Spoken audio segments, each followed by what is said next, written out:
One thing that entrepreneurs, especially in the beginning stages, get really stuck on is that they need to know exactly what their message is from the get-go. And that's a disservice because you can't possibly know when you're first starting what your audience is going to want. It's important to be open to that evolution and to know that you don't have to have all those answers, because over time, based on your experience and who you talk to, you're going to get the topics and language that you need to be talking on.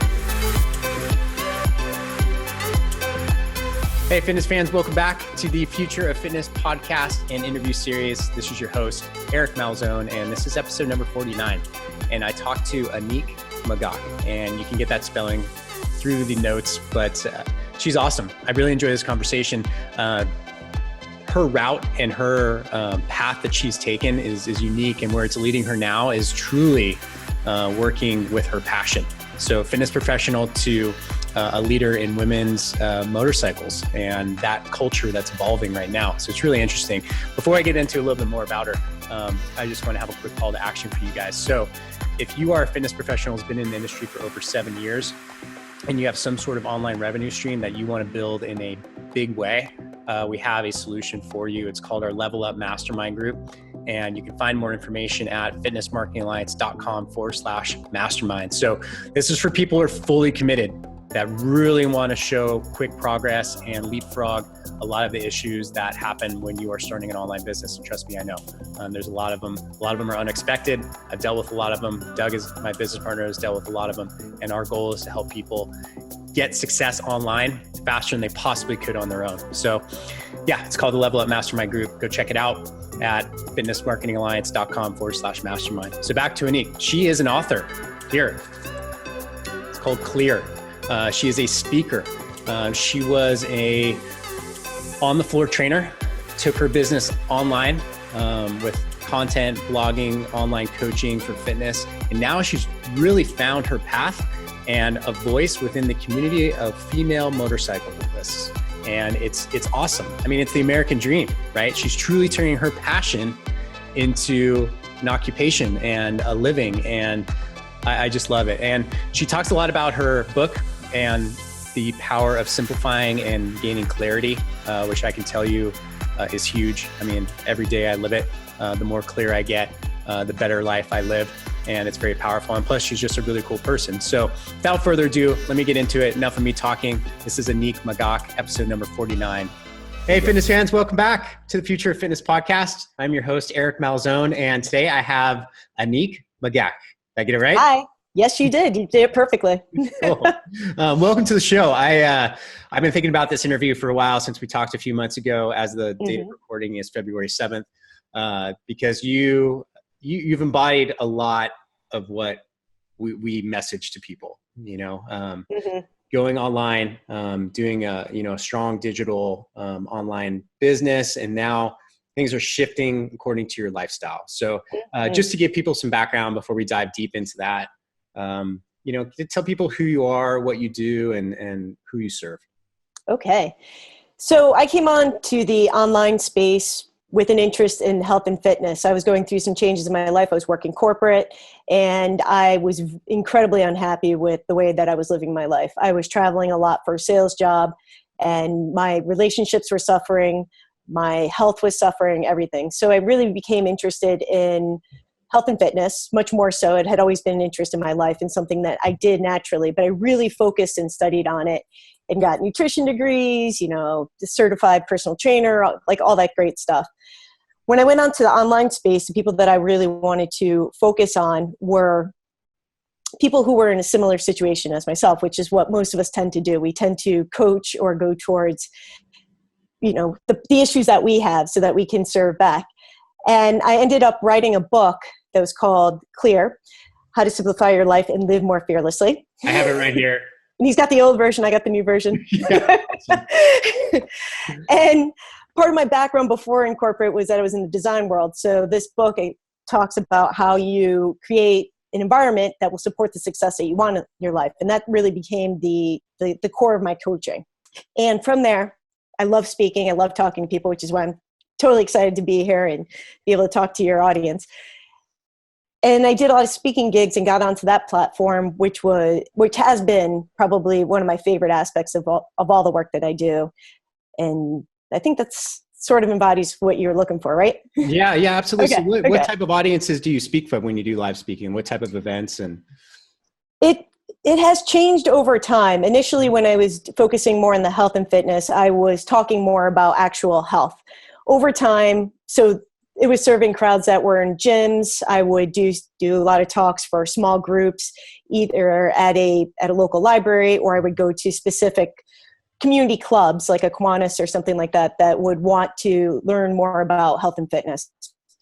But over time, what really, as you get into coaching, it's really much more about the mindset. So the audience that I was speaking to started to change and get narrowed down a little bit as my focus changed within my business.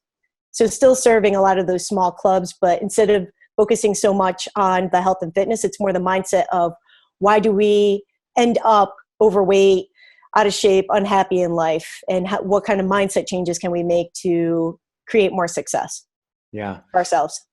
I love it. So let's talk about the book. Mm-hmm. What are some of the pillars that the book stands on? What is, when you, I guess what I want to ask is obviously about the book, but mm-hmm. when you started writing and you had, let's tease that out. Like, what was the process? Was there like an idea and then you started writing pillars, and then how did that work? Because of my design background, I was doing furniture interiors. I actually went to school for that and then worked a number of years in the New York City interiors world. Okay. When you're creative or you view life in a certain way, there's a part of you that kind of thinks, oh, everybody thinks this way. The way I think, right? Because we're all the same. And of course I'm brilliant. So everybody thinks this way. Ends up not being the truth, probably the brilliant part, but that's okay. And I was actually at a weekend retreat, and I was listening to all these different speakers on stage. And there was one particular speaker, I don't even remember who it was, but they were talking and they were going on and on and on about something. And I sat there in the audience, and it finally dawned on me that I have always thought about your environment really being a true reflection of what's going on in your inner life. And yet it occurred to me as I was sitting in the audience, I was like, I don't think that everybody thinks that way. And maybe this is exactly what I need to write a book about. And I got home from that weekend retreat and I started to do the outline for the book and really put into words what I have actually just always felt. And that is that, when there's chaos or there's anything going on in your life, it is truly reflected in your environment, meaning that either your house is a mess, your car is a mess, you're disorganized with all your online digital stuff, all of it. And most people just think, oh, I'm just like a messy person or something like that. But usually there's something more that's actually causing that. And I wanted to show people that, if you can create beauty around your environment and where you live, it really enhances your life and makes you feel so much better. And you actually have control over this, which so many people in their lives feel like they don't have control over a lot of matters in their life, whether those are circumstances or where they live, how they live. And you actually have options. Is this something that you personally struggled with and kind of came up with your own solution, or is this something you noticed? It's something I noticed, and it's because when I was working in the design aspect, you become almost like a therapist to the people that you're working with. So I would go in, couples would want, say, their home to be redone or to change something. And once you get into somebody's intimate environment, you're standing in their living room, there's a whole lot that they end up telling you. There's a trust factor that gets crossed, and you learn a lot about people. And more than anything, you really observe the way that different people live. So it's just something that comes naturally to me. This is actually, something that I don't have to force in my life, where I can walk into any environment and kind of see maybe what the issues are. And I think that is just like a natural knowledge that I want to share with people and say, okay, once you're aware of these key points that I point out, you will also see them and become aware of them, and they'll just end up becoming part of your natural vocabulary. Awesome. So reading, I haven't read the book cover to cover, but I have picked it up and read certain pieces of it. I think I was telling you. It's a short read, so it's not too bad. Yeah. Yeah. The used copy that I have it's nice because it's highlighted. So for people like me, it's like the cliff notes.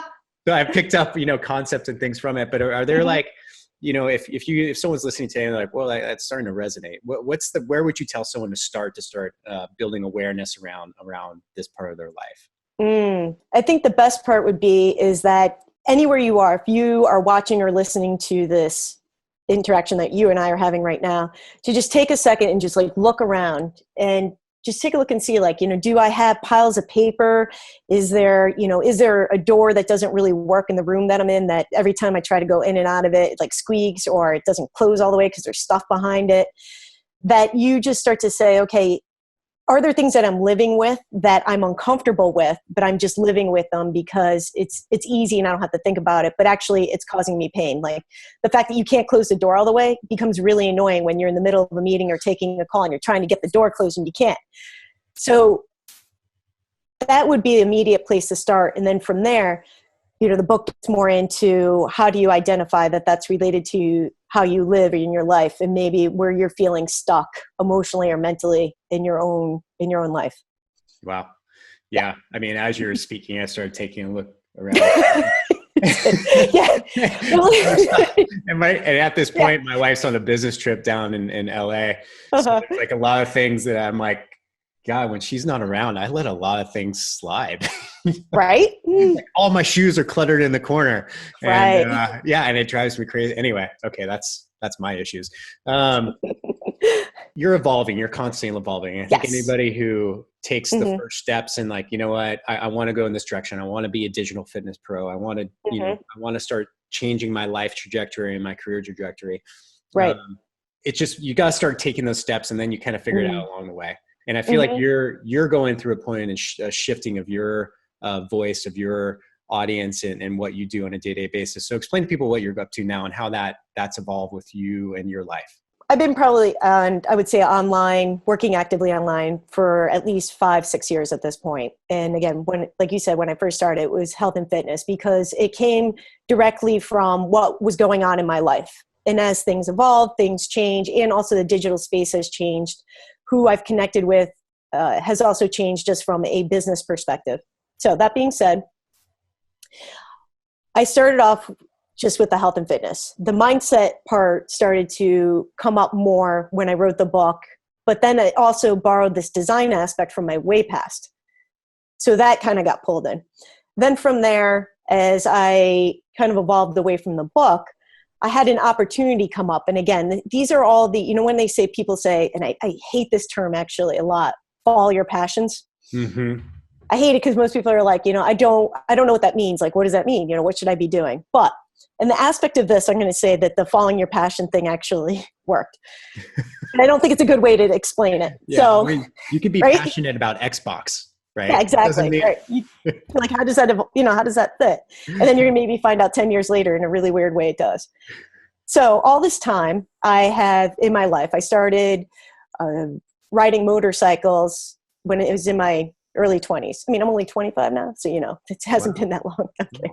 So I just did it. It's a natural interest for me. I raced motorcycles. I ended up getting out of that. I used to do these, host a motorcycle night at a bar in Brooklyn, New York.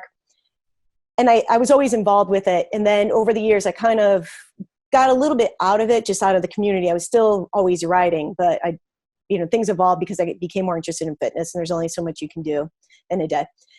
Then I had this opportunity come up where an old contact from about 15 years ago said, I have a friend who's starting a women's motorcycle magazine. They're resurrecting this brand. Would you be interested in being a contributor? So I started writing for this magazine, and it opened up this whole world. So one was that something that I'd always been involved with and was natural with and very connected with. I never really thought about it in an online space, or that actually being a good platform for me to speak from, because it's like, somebody's like the Xbox thing, if you just play an Xbox and you're really good at it, you don't really think that you might have value to other people about your perspective. So I start writing for this magazine, and what has evolved is that it's now combining the whole motorcycling thing, as other opportunities are coming up for me professionally, but it's also combining a lot of the mindset and the online business and this passion and the fitness and health. Like, it's actually all coming together. It just wasn't something that 5 years ago, if you had said to me I would be involved in, that I would even think of. So the point is that you should never underestimate your contacts that you've had in your life. And being online is great because you stay in contact with people through all the social media platforms, whether that's Instagram, Facebook. That's a really good way to continue to network and have conversations that might not be specifically what you are actually working on or studying or is your main focus, but that you still keep a toe in because you don't know how all the dots are going to connect over time. Wow. Yeah. That's so cool. And I'm sure like you say, it kind of takes time, a little bit of chance, a little bit of a lot of things, but yes. We're developing something which I feel is, my personally is a passion for me is how do people get to a digital nomad lifestyle? How can they get, which is what I do, which is what I love. So we're developing, like a 5-step processes that people can start to follow. And the number one thing that we talk about is the first step is, which I think what you would probably call passion, or we call it the core competency. What is the one thing that you do really, really, really well? And maybe it could be anything. Maybe it's, I don't know, maybe it's cooking an amazing souffle. I don't know, maybe whatever that is, decide on what that is, because now with the opportunity that we have in front of us is that you're a leader in the area of women in motorcycles, right? Right. You can now find those people all over the globe because we're all connected, versus like if you're in a local market and you said, well, okay, I know I'm the leader you're in upstate New York, and upstate New York for women with motorcycles, you can find like, okay, maybe I'll find like 100. Now you can find thousands, hundreds of thousands of people online who speak what, want to hear what you have to say. And that's really interesting. As you are developing that, one thing that entrepreneurs, especially in the beginning stages, get really stuck on is that they need to know exactly what their message is from the get-go. And that's a disservice because you can't possibly know when you're first starting what your audience is going to want, who you are actually going to connect with. You might make assumptions, and there's a whole way of doing surveys and like trying to figure that out. But it's important to be open to that evolution and to know that you don't have to have all those answers, because over time, based on your experience and who you talk to, you're going to get the topics and language that you need to be talking on. Yeah, that's incredible. So talk to me about your day-to-day now. What's your day-to-day like? Okay. Well, you were talking about the digital nomad, and this also kind of ties back to my book, because one of the parts of when I was really unhappy in my life and things were not going well at all is that I was saying yes to the way that I thought I should be living versus actually taking the power back to myself and saying, this whole idea of a traditional corporate lifestyle, that, corporate can be good. I'm not saying anything like that, but that, maybe the cubicle, I'm not fitting in with that. I've been in creative type. I went to design school, much more open to different ways of living. So how do you decide, okay, I'm going to do this nomadic life, but how do you actually stick by it when there's a lot of people that are going to be the little voice on the side that says, can you really do that? Maybe you should get a job that's got health insurance. Maybe, all these things that you're giving up, but also the fact to say, like yourself, where you live in a specific area and travel, as you want, to be very true to that. So this fits into my current lifestyle in that I now have this parameter in my life is that I will not take a job that doesn't allow me to work from home in some capacity. I travel a lot for work, but I like being able to come back to my home, and I'm okay with going in for corporate meetings or doing anything like that. But I will not work in a cubicle setting because it doesn't align with my personality and how I want to live. And it makes me really unhappy. Cannot take that fluorescent lighting. Yeah.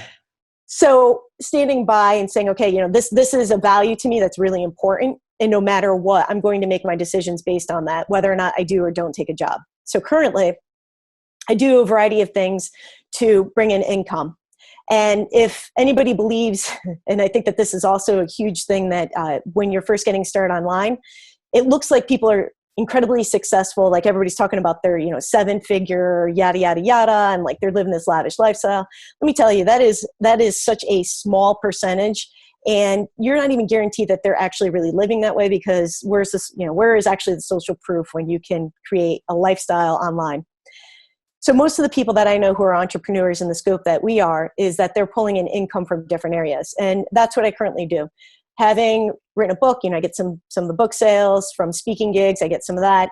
I work for a corporation as a sales manager, and I do that. And because I work from home, I'm able to, bring that in as an income.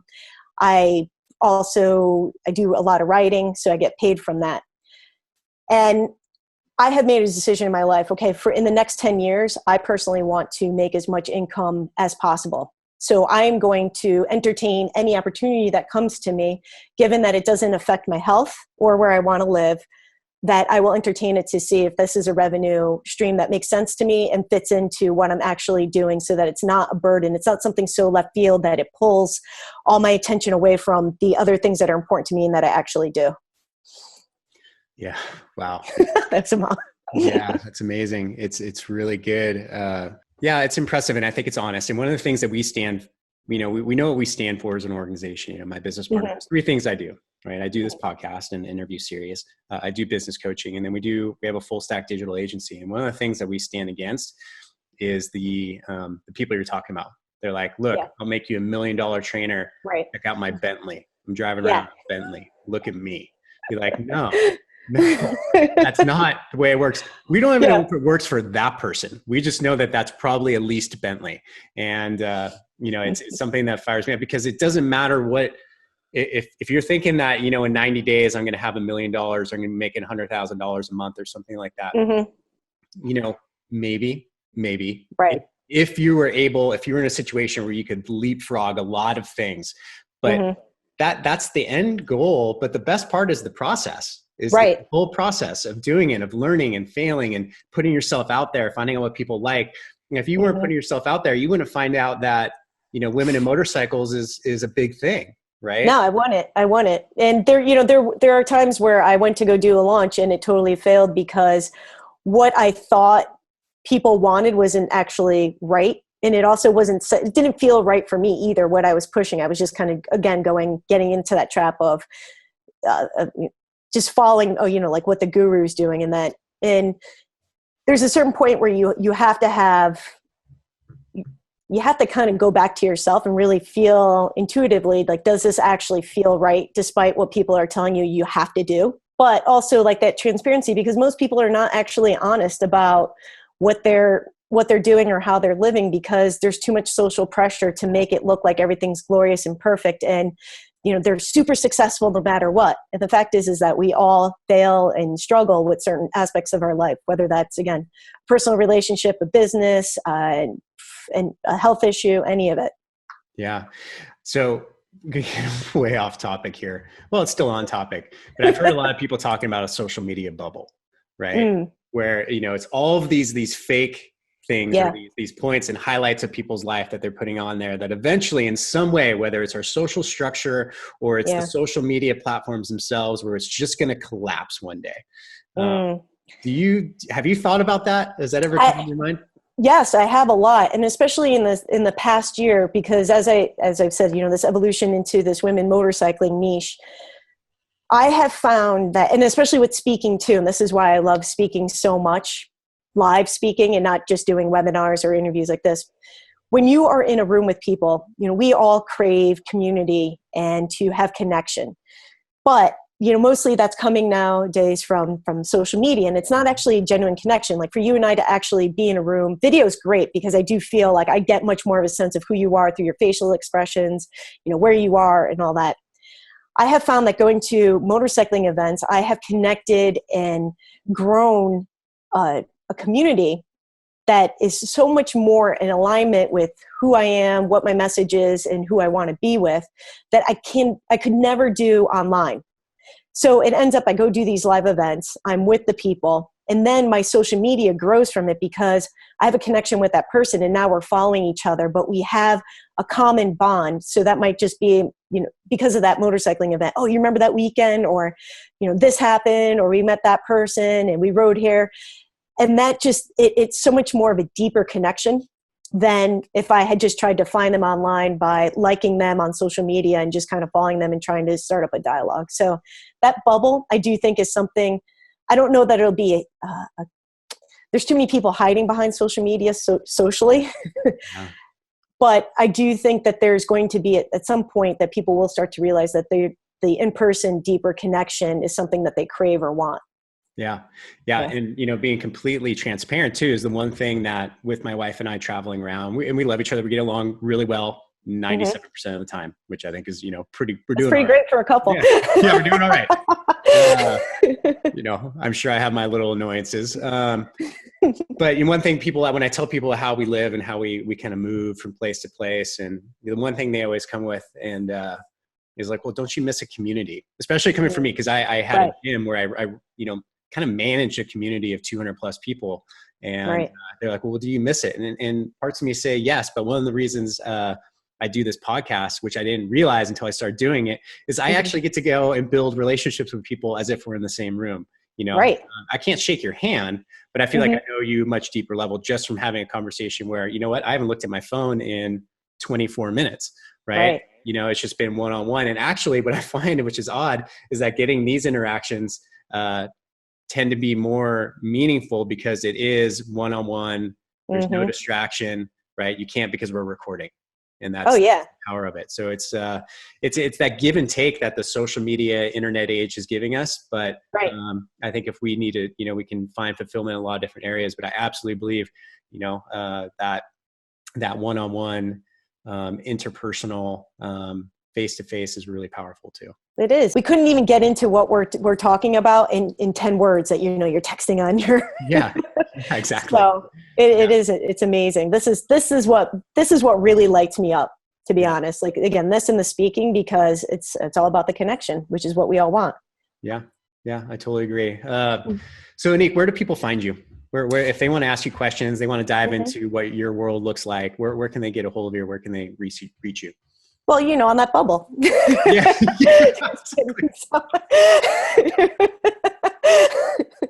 Which is how we connected. So it's always a great starting point. It is. My preferred media is Instagram, which is at my first and last name, Annick Magac.